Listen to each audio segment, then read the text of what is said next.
Olá, aqui é a professora Elisa e essa aula é referente ao terceiro bimestre da matéria de História para os alunos do segundo C, D e E, referente à semana do dia 28/9 a 2/10.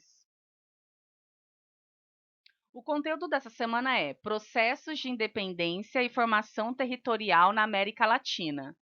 A habilidade dessa semana é reconhecer as principais características dos processos de independência das colônias europeias na América. Então, vamos para as orientações. O que vocês precisam fazer? Ler o texto atentamente e assistir a videoaula para, em seguida, conseguir realizar a atividade avaliativa solicitada. No final do slide, vai ter o link do formulário com a atividade avaliativa. Eu vou usar a plataforma do Google Formulário, então vocês precisam acessar o link para conseguir produzir a atividade. Eu também vou deixar o link do formulário na descrição do vídeo. Não esqueçam de colocar o nome e a série. Não precisa copiar nenhum texto. As devolutivas serão também realizadas pela plataforma do Google Formulário. Conforme vocês respondem as questões pelo formulário, eu consigo acessar cada questão e dar um feedback. Para enviar alguma dúvida, o meu e-mail é elisasilveira.prof.educacão.sp.gov.br. Então, vamos entender como que se deu o processo de independência da América Espanhola. O processo de independência da América Espanhola ocorreu em um conjunto de situações experimentadas ao longo do século XVIII. Nesse período, observamos a ascensão de um novo conjunto de valores que questionava diretamente o pacto colonial e o autoritarismo das monarquias. O iluminismo defendia a liberdade dos povos e a queda dos regimes políticos que promovessem o privilégio de determinadas classes sociais. Sem dúvida, a elite letrada da América Espanhola inspirou-se no conjunto de ideias iluministas. A grande maioria desses intelectuais era de origem crioula. Crioulos eram os filhos de espanhóis nascidos na América desprovidos de amplos direitos políticos nas grandes instituições do mundo colonial espanhol. Por estarem politicamente excluídos, enxergavam no iluminismo uma resposta aos entraves legitimados pelo domínio espanhol, ali representado pelos chapetones. Ao mesmo tempo em que houve toda essa efervescência ideológica em torno do iluminismo e do fim da colonização, apesar da rotina de trabalho dos índios, escravos e mestiços, também contribuiu para o processo de independência. As péssimas condições de trabalho e a situação de miséria já tinham, antes do processo definitivo de independência, mobilizado setores populares das colônias hispânicas. Dois claros exemplos dessa insatisfação puderam ser observados durante a rebelião de Tupac Amaru, em 1780, no Peru, e o movimento Comunero, em 1781, na Nova Granada. No final do século XVIII, a ascensão de Napoleão frente ao Estado francês e a demanda britânica e norte-americana pela expansão de seus comércios consumidores serão dois pontos cruciais para a independência. A França, pelo descumprimento do bloqueio continental, invadiu a Espanha, desestabilizando a autoridade do governo sobre as colônias. Além disso, os Estados Unidos e a Inglaterra tinham grandes interesses econômicos a serem alcançados com o fim do monopólio comercial espanhol na região. Então, foi uma sucessão de acontecimentos que levou à independência da América Espanhola. O trabalho muito forçado dos índios e escravos que estavam e mestiços que ficavam insatisfeitos, né, com o trabalho pesado, essa rotina. Aí teve duas rebeliões, que foi a do Tupac Amaru no Peru e o movimento Comunero na Nova Granada. E fora isso, na Europa existia o monopólio de Napoleão Bonaparte. Napoleão Bonaparte instaura o bloqueio continental, que fazia com que nada mais é o bloqueio continental, que é o bloqueio de comércio de mercadorias entre os países ali. E aí, o que, que acontece? A Espanha desrespeita esse bloqueio, né? Porque não podia se comprar nada da Inglaterra, e ela vai lá e compra.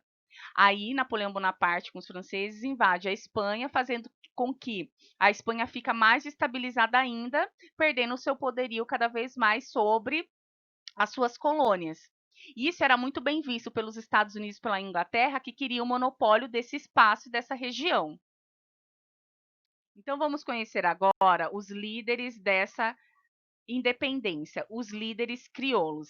É nesse momento, no início do século XIX, que a mobilização ganha seus primeiros contornos. A restauração da autoridade colonial espanhola seria o estopim do levante capitaneado pelos crioulos. Contando com o apoio financeiro anglo-americano, os crioulos convocaram as populações coloniais e se rebelaram contra a Espanha. Os dois dos maiores líderes crioulos da independência foram Simón Bolívar e José de San Martín.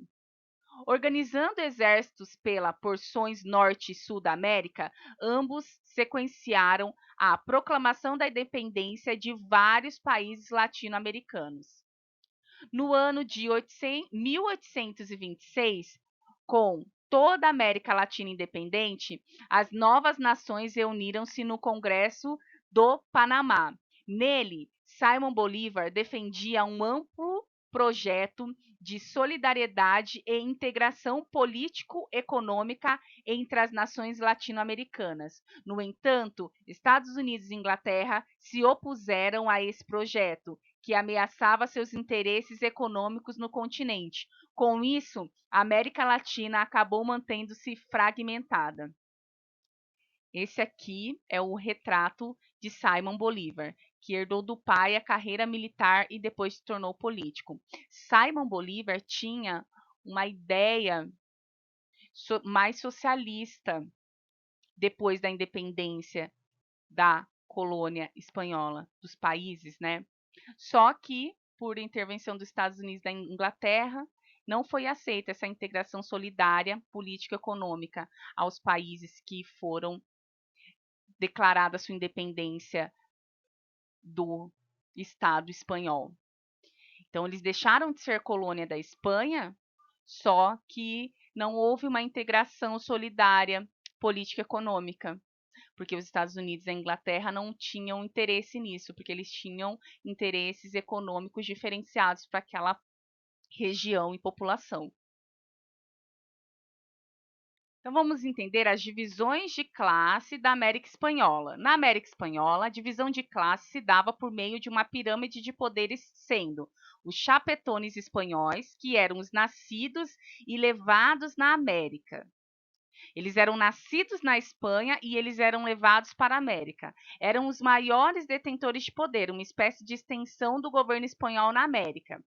Os crioulos eram pessoas brancas de origem espanhola, mas nascidas em território latino. Eram proprietários de terras e comerciantes, mas totalmente subjugados ao poder dos chapetones.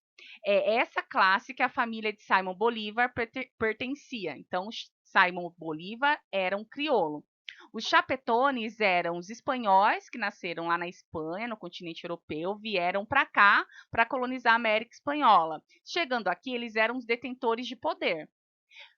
Ao chegar aqui, eles se relacionavam e os filhos deles que nasciam aqui, eles já eram o quê? Crioulos. Eles tinham origem espanhola, mas eles não eram considerados chapetones, que é essa classe que detinham poder. Eles até tinham umas terras e eram comerciantes, mas eles não tinham nenhum poder político. Quem governava, quem tinha poder político, eram os chapetones. E abaixo desses dois existiam os mestiços, que eram pessoas de peles alaranjada, com sangue dos povos nativos, mas misturados com os espanhóis. Em sua maioria, pessoas eram muito pobres e sem nenhum acesso à riqueza do país. Então, os mestiços era essa junção entre crioulos e os nativos, então os índios, né, da América Espanhola. Abaixo ainda dos mestiços existiam os escravos, que eram os negros que eram trazidos, né, da África para cá, para poder trabalhar nas colônias, assim como aconteceu no Brasil. E aí os nativos, que eram os índios, o povo nativo da América Espanhola, vivia abaixo de toda essa pirâmide de divisão de classe. Então, Abaixo aqui dos os mestiços, escravos e nativos viviam uma vida muito miserável. A divisão de classe da América Espanhola era muito desigual. O desfecho do processo de independência, no entanto, não significou a radical transformação da situação socioeconômica vivida pelas populações latino-americanas. A independência econômica em relação às potências capitalistas e a manutenção dos privilégios das elites locais fizeram com que muitos dos problemas da antiga América Hispânica permanecessem presentes ao longo da história latino-americana. Então, como foi visto no slide anterior, Simão Bolívar queria, depois do processo de independência dos vários estados colônias da América Espanhola, queria introduzir um sistema político-econômico solidário, mas os Estados Unidos e a Inglaterra não via benefício nisso. E no final das contas, o processo de independência da América Espanhola não gerou muita mudança na estrutura social da América Espanhola, porque se promulgou muito das desigualdades e dos privilégios da elite. Aqui no slide eu coloquei o mapa onde denota o período que se deu a independência de cada país, né, da América Espanhola. Então vamos lá.